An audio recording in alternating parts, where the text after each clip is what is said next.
D'ailleurs, je peux rebondir sur ce qui vient d'être dit. Oui. Vous m'entendez, oui? Oui, oui. Tout d'abord, pour les explications données sur l'aspect de l'enrôlement, même si des capsules vidéo ont été faites, des explications ont été données dans le bulletin communal, il y a quand même un prescrit légal à respecter. Un enrôlement doit se faire selon les prescrits d'une part du Code de démocratie locale, mais aussi et surtout du Code d'impôt sur les revenus. Et un des principes, c'est le principe de publicité. Un avertissement extrait drôle doit faire mention au taux de l'établissement de la perception de la taxe, de la méthode de calcul, ainsi que le montant qui est appliqué et les éventuelles exonérations et abattements applicables. Ici, aucune des explications ne se limite, tout simplement parce que la taxe salubrité est reprise sur l'avertissement extrait drôle de la taxe immondice.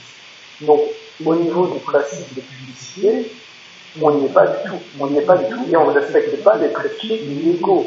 Donc, dire on répare avec les statuts du c'est trop léger. Quand l'administration a un autre niveau de pouvoir, au niveau fédéral, au niveau provincial, commet une erreur dans un enrôlement, elle l'annule et elle le rétablit. Mais venir dire comme ça simplement, on prend note et on fera mieux la prochaine fois, c'est quand même fort léger. Parce qu'après, il y a aussi le principe de bonne et saine administration. L'avertissement est très beau, comme je vous l'ai dit, il doit contenir un explicatif détaillé reprenant ce principe, le calcul, toutes les exonérations ou abattements. Ici, des personnes se sont étonnées de voir le montant de 40 €, de voir parfois une réduction de 20 €, mais on ne sait pas si la réduction de 20 €, on a pu le comprendre par les différentes discussions, c'est pour les personnes isolées, mais c'est juste par les discussions et les suppositions. Il n'y a aucune explication qui a été faite de manière tout à fait légale. Après, en complément de cet aspect légal, moi j'aimerais quand même aussi parler de l'aspect moral. Parce que cette taxe, elle rompt quand même aussi avec le principe de juste contribution au niveau des charges publiques. La taxe, elle représente un surcoût et un effort supplémentaire pour tous les citoyens. Elle les oblige à consacrer une part plus élevée de leurs ressources des impôts et à la satisfaction de la politique communale plutôt qu'à la couverture de leurs besoins élémentaires. Alors, pour faire quand même un résumé de la situation des taxes immondices, en juin 2019, vous avez perçu la taxe forfaitaire de 2018, qui, pour un ménage de 3 personnes, est de 115 €. Vous avez de nouveau reperçu la taxe 2019 en février 2020. Et puis maintenant, en septembre, la taxe forfaitaire, qui a augmenté de 5 €, avec en plus la taxe salubrité, ce qui donne quand même une note globale de 390 € en 15 mois, donc 3 années perçues en 15 mois, et ceci en plus en faisant abstraction des suppléments liés au plaisir. Si maintenant on fait un focus uniquement sur 2020 et plus spécifiquement sur la période Covid, les citoyens, un ménage a reçu 275 € pour la partie fixe de la taxe salubrité que vous avez reculée, sans que beaucoup de ménages les passent, voire même plus de 300 € avec la partie variable qui a été enrôlée en même temps. Alors dire aussi que ça aurait nécessité plus de timbres et plus d'enveloppes, non, puisque vous nous l'avez bien prouvé, vous avez mis quand même 2 avertissements extrêmes dans la même enveloppe. Vous auriez pu en mettre 3 dans la même enveloppe avec des explications plus. Alors, il n'y a rien d'étonnant à voir la prolifération et l'explosion des déchets de toute nature au bord de voiries. Certes, les parties représentent des activités de confort de personnes non respectueuses de l'environnement, mais les pressions fiscales démesurées sont aussi un facteur aggravant. Des milliers de personnes ont déjà bien du mal à mener les véhicules en temps normal, et plus que jamais cette année. Ce n'est donc pas en augmentant constamment les recettes fiscales que les choses vont s'arranger, bien au contraire. C'est d'ailleurs une situation que j'avais déjà dénoncée lors des conseils communaux qui se sont tenus en mai et juin de cette année. Cette situation révoltante est perçue par beaucoup de citoyens comme un vrai signe de mépris, avec de nombreuses réactions de mécontentement, d'incompréhension et de sentiments d'injustice. Ils ont été si nombreux à me poser des questions et manifester leur mécontentement. Ne Ne vous êtes-vous pas dit que les montants réclamés étaient disproportionnés et inappropriés durant la conjoncture actuelle? La majorité des citoyens font des efforts pour diminuer leurs déchets et se retrouvent à devoir payer plus que l'année précédente. Quel choix difficile de votre part d'appliquer toutes ces augmentations la même année que l'année de la pire crise que l'on ait jamais connue. Alors, c'est vrai que vous avez tenté aussi de vous justifier avec la vidéo que vous avez réalisée avec Madame Lepouze pour donner des explications. Mais il y a quand même pas mal de citoyens qui retiendront le meilleur exemple de communication qui a été fait de la part de notre premier échelle Olivier Fritz, qui a posté quand même un message indiquant, je cite, il y a des gens qui ne comprenaient rien. Moi, je paye bien plus à l'amour de mon commerce mais j'ai à contenir un problème. Bref, pas de prémation. C'est quand même le parfait exemple du mépris du citoyen. Pendant que d'autres communes ont mis les moyens de soutenir les citoyens, tantôt avec des chèques locaux, tantôt avec des soutiens en allégeant les taxes, bonne majorité, elle a fait le choix non seulement de n'apporter aucun soutien avec des chèques, mais surtout de taxer plus que jamais les citoyens flottants en 2020. Donc, par rapport à ce que vous venez de dire juste avant, je pense que si vous voulez vraiment être correct, vous devriez aujourd'hui annuler l'enrôlement que vous avez fait et de le réenrôler séparément et correctement la taxe forfaitaire d'une part et la taxe salubité. Et si on était dans un monde parfait, et en ayant la considération de tous les citoyens vus cette année, l'enrôlement pourrait être fait début 2021, comme Dominique l'a dit, plutôt que de le faire maintenant, alors qu'on arrive bientôt aux fêtes de Noël, qui vont beaucoup avec une période très difficile. Ceci après permettre d'alléger le budget des citoyens. Et après, si vous le laissez comme ça, il ne faudra pas non plus vous étonner de voir les citoyens le contester parce que cet enrôlement, en fait, ne respecte tout simplement pas la forme testique. Voilà, donc j'ai bien entendu vos explications, mais sachez quand même que au niveau d'une administration, elle ne peut pas juste se satisfaire de dire on a conclu, on n'a pas fait fort bien, on fera mieux, mais non. Il y a des prescrits à respecter et c'est ça qu'on vous demande aujourd'hui. Magali, je vois que demande la main. Oui, je voulais simplement réagir par rapport à la taxe déchets, puisque voilà, c'est ce qui me concerne le plus. Pas sur la pertinence du double enrôlement, qui en fait est une sorte de rattrapage, mais ça Albert pourra mieux l'expliquer que moi, mais sur le montant de la taxe, je rejoins complètement le citoyen sur le fait que ça coûte extrêmement cher les déchets. Ça coûte extrêmement cher. Mais je pense que, et je rejoins aussi l'idée que l'enrôlement était tout sauf clair. Moi-même, j'ai passé 10 minutes avant de comprendre exactement ce que ça recouvrait, les fameux 40 €, puisque les codifications n'étaient pas suffisamment bien libellées. Là, je comprends parfaitement. Mais par contre, sur le sens de cette taxe-là, c'est vrai que ça coûte extrêmement cher. Par contre, ce qui me semble extrêmement compliqué, c'est que les gens voient en effet le montant total de leur taxe au regard des kilos qui sont réellement facturés. Mais c'est beaucoup plus que ça, la taxe déchets. C'est beaucoup plus que ça. C'est beaucoup plus que les 70 ou les 80 kilos qu'un ménage en moyenne va produire à Fleurette, puisque en fait les chiffres de la production globale de déchets, c'est plus de 500 kilos. 500 kilos. Et dans ce coût, dans le coût des déchets, j'étais justement en réunion comité d'avis du Pierre et j'ai eu les derniers chiffres. Les réciparques, ça représente 24,79 € par habitant. Par habitant.